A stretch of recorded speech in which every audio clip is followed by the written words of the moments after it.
As an avid reader of car magazines in the late 2000s, I remember one letter to the editor that was complaining about the overpowered nature of modern vehicles. Who needs nearly 300 horsepower in a Toyota Camry? Asks Bob from Milwaukee. I can't remember if his name was actually Bob, but we're gonna call him Bob. Anyways, Bob from Milwaukee asks us, Eyes bulging from his head, pin held in a white-knuckled grip as he imagines all those family sedans rocketing to highway speeds in less than 7 seconds. all these years later, I can't help but imagine what Bob would make of something like this. A family sedan with 1,100 horsepower and acceleration enough to outpace almost every Ferrari on sale today.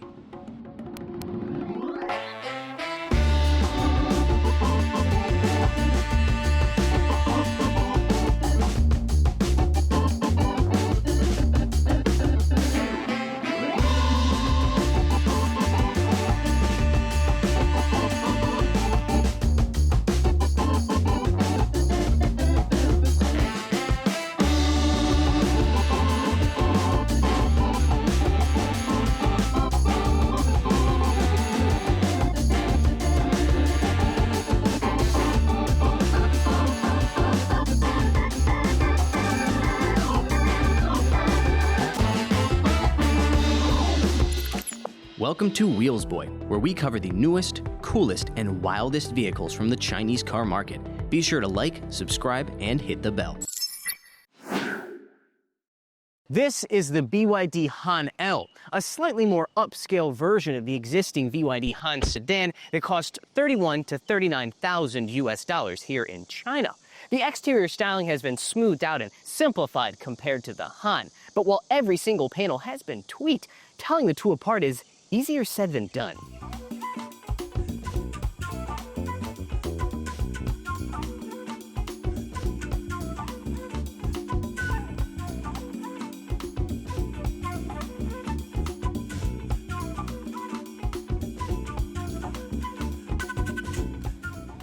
Fun fact, this is the same dragon face design language that the Han has always used, but now they call it the Loong Face. That's with 2 O's. Long does mean dragon in Chinese, but the more Chinese conception of a dragon as a symbol of power, prosperity, and good fortune. This is separated from the more Western conception of a dragon, i.e. a big, scary, generally fire-breathing, and almost always evil lizard. Think less Smaug and more Smaug's friendlier, more generous cousin. On the interior, the Han L now has a column-mounted shift lever instead of the one on the center console. Speaking of that center console, it loses a few of the physical buttons that we found on the regular Han. However, the regular Han's physical buttons were actually capacitive touch, and I absolutely hated them. So I'm gonna skip my normal rant about the extinction of physical buttons this one time. Thanks to that and a few other changes, this interior does feel simpler and more modern than a Han, but I don't think it necessarily feels more premium. You see, BYD, they never quite nail premium on their interiors, and I think it has to do with how they manage their details. For example, I like the design of this area on the door, the lines, the triangles, the angularity of it. But then we get over here where this flat panel on the dash meets this curved panel on the door. And listen, I don't know that much about design, but that don't look right. At least the specs feel luxurious compared to the Han. You've got a 16-speaker surround sound audio system as well as heated, ventilated, and massaging leather seats both front and rear. You've also got a heated and refrigerated storage compartment right here between the seats. Of course, that doesn't feel quite as special when you realize that these in-car refrigerators are cartoonishly common here in the Chinese market. BYD's own Dolphin, which costs just $16,000 here in China, has an in-car refrigerator. You might be able to get a refrigerator in a hatchback, but you can't get legroom like this. Take that, BYD Dolphin! But the design updates to the Han L are the proverbial tip of the iceberg. The real changes are underneath the skin. To understand what I mean, let's have a look at the rear of the Han L. Closer. Closer. Closer. Whoa, too close. Back up. Okay, that's better. This badge right here means that this car has a claimed 0 to 100 km per hour, 62 mile per hour time of 2.7 seconds. Allow me to put that into context for you. This sub $40,000 family sedan is quicker than almost every single Ferrari on sale today. The Amalfi, the 296 GTB, even the 812 GTS. I'm not here to convince you that you should desire this car more than a Ferrari. I certainly don't, but I'm just trying to point out the fact that EVs have democratized straight-line acceleration in a way that few people truly appreciate. It's able to accelerate that quickly because it is an all-electric powertrain making 810 kilowatts and 860 newton meters of torque. But unlike other electric cars that make over 1,000 horsepower, it doesn't do it using 4 motors or even 3 motors. It uses just 2. Time for some simple math. If the front motor makes 230 kilowatts and 410 newton meters of torque, that means the rear motor has to make, yes, you're getting there, you've got it, 580 kilowatts and 450 newton meters of torque, or 775 horsepower from just one motor. That's more power than a McLaren 750S. That makes it the most power-dense electric motor on Earth at 16.4 kilowatts per kilogram. And yes, technically the 0 to 100 km per hour time is also faster than that of the McLaren. That crazy power level doesn't just apply to this top-level car either. The entry-level version of this car, which costs $32,000 US, comes equipped with a single rear motor making 500 kilowatts or about 675 horsepower. But let's dig into those power figures a bit because they are kind of strange. Unlike, I'm pretty sure, every other electric vehicle I've ever reviewed on the channel, the rear motors on this car have more power than torque. Normally, it's the opposite. Just look at the front motor on this car. 230 kilowatts, 410 newton meters of torque. More torque than power. I think that explains why the rear motor only version of this car, despite having a crazy level of power, only has a 0 to 100 of 5.5 seconds. Now that's not slow, but it doesn't really make sense considering that amount of power. The comparison to Ferrari actually makes sense a little bit because you could think of the rear motors in this car as the high-strung Italian sports car engine of electric motors. It spins at really high RPM, 30,000 RPM. But when it comes to 0 to 100 and acceleration, torque is what matters the most. But now, it's time to talk about the technology that you've all been waiting to hear about. The one that lit the internet on fire earlier this year, or at least the parts of the internet where I spent time. I'm talking, of course, about BYD's Megawatt Charging station, the one that makes this the fastest charging car in the world, capable of filling it with 400 kilometers of range in just 5 minutes. This technology will revolutionize the world's electric vehicle industry by allowing you to charge your vehicle as fast as it takes to fill it with a tank of gas. But first, we're going to need to drive around a little bit more because there's too much juice in the battery. Have you ever thought about exporting a Chinese car to your country? Maybe a Xiaomi YU7, a Yangwang U8, a Li Auto L7 family SUV, or even a Xiaomi SU7 Ultra. Well, if that's what you're thinking about doing, we can help. Reach out to us at sales@wheelsboy.cn to learn about our export services. After running a few errands, I managed to get the battery down to 21%. According to the folks at BYD, the battery needed to start at around 8% state of charge in order to achieve that magical megawatt charging power. But I didn't have that many errands to run, and I figured that wasn't particularly realistic anyway. After all, most owners don't wait till their car is down to just 8% before charging.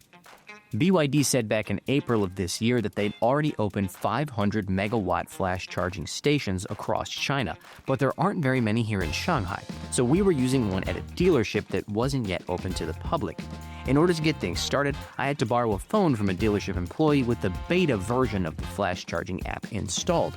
I set the charge limit to 80%, and after the app did a short systems check to make sure the car and charger were in order, during which it reminded me again that the battery should be below 10% in order to charge at 1,000 watts, we were off to the races. As it turned out, BYD and their app needn't have worried because despite being at over 20% battery, the car almost immediately reached an indicated 1 megawatt of charging power. It would stay at this power level till it reached 30% less than a minute later, then steadily drop off over the course of the remaining 6 minutes or so. When it hit 80%, it was still charging at 233 kilowatts. Ultimately, we were able to add 355 kilometers of range in around 7 minutes. Not quite the 400 kilometers in 5 minutes that was advertised, but still a pretty impressive number considering the fact that it was 39 degrees Celsius or 102 degrees Fahrenheit outside. Megawatt charging is very impressive, and I do think it could have a real impact on electric car owners' user experience once it starts to proliferate.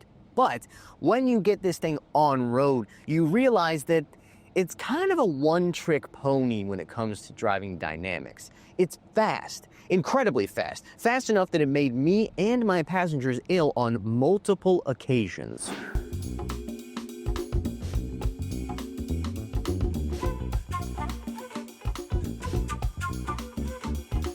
But when it comes to the other aspects of the driving experience, there's nothing sporty about it. The steering is numb, and while the body control is pretty decent, this thing feels every bit like the giant, heavy sedan that it looks like. Which is why I find this car's power levels way harder to justify than something like the SU7 Ultra. Now, the Ultra has 1,500 horsepower, but it's also an actual sports sedan. It's designed to handle it, has good chassis dynamics.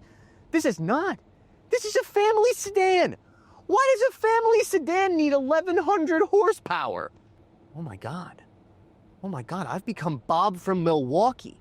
I truly think that modern cars are overpowered. And I think I'm right. I think Bob would be right when he said that. This is stupid. Nobody needs 1,100 horsepower in a family sedan. And so my conclusion is, unbelievably on a bunch of levels, get the base version of this car with only 675 horsepower and a 0 to 100 kilometer per hour time of 5.5 seconds. That's enough. That's more than enough. Especially when you consider the fact that this car's ridiculous speed is at odds with the rest of the driving experience. As I've already pointed out, the steering is numb, the body control isn't that great, but also it's really, really comfortable. This thing has an upgraded front suspension from McPherson strut to double wishbone, and it's got adaptive dampers at all 4 corners. This thing is miles and miles ahead of the last Han in terms of ride comfort. And the driver assistance system, thanks to upgraded hardware like that LiDAR unit on the roof, is way better than that of any other BYD branded vehicle that I have ever tried. It absolutely blows them out of the water. Granted, that's not a particularly hard task to accomplish considering the fact that previous BYD systems managed to ping-pong from one side of the lane to the other on dead straight highways, but still, smoother, faster, smarter, more confident. It's way better. What's even more mind-blowing is the fact that this isn't even technically an all-new generation of the Han. It's an update to the regular Han. And yet it's got this level of comprehensive upgrade. I mean, every single aspect, at least what you can see underneath, is upgraded. But it also feels like BYD's, I don't know, drunk on power? You know, megawatt charging, okay. 1,100 horsepower? No. I'm sorry, that's just dumb. Ultimately, it's the unevenness of the changes they've made to the Han L that I find so confusing. It feels like when it came time to upgrade what's underneath, they went full throttle. And then when it came to the interior and exterior, they went right about 1/4 throttle. If you're a consumer, how are you supposed to know from looking at this thing that it has some of the most advanced powertrain technology available on Earth right now underneath of it, when you can barely distinguish it from the regular Han, a vehicle that is much more affordable and frequently used as a ride-hailing car here in China? That's not going to give you very much face. I appreciate the fact that BYD lives by the mantra of it's what's on the inside that counts, but I'm just not sure that consumers are going to feel the same way. All right. That's going to do it for today's video. Thank you so much for watching. As always, be sure to check us out on social media. Links in the description below. And remember to like, subscribe, and hit the bell. See you next time.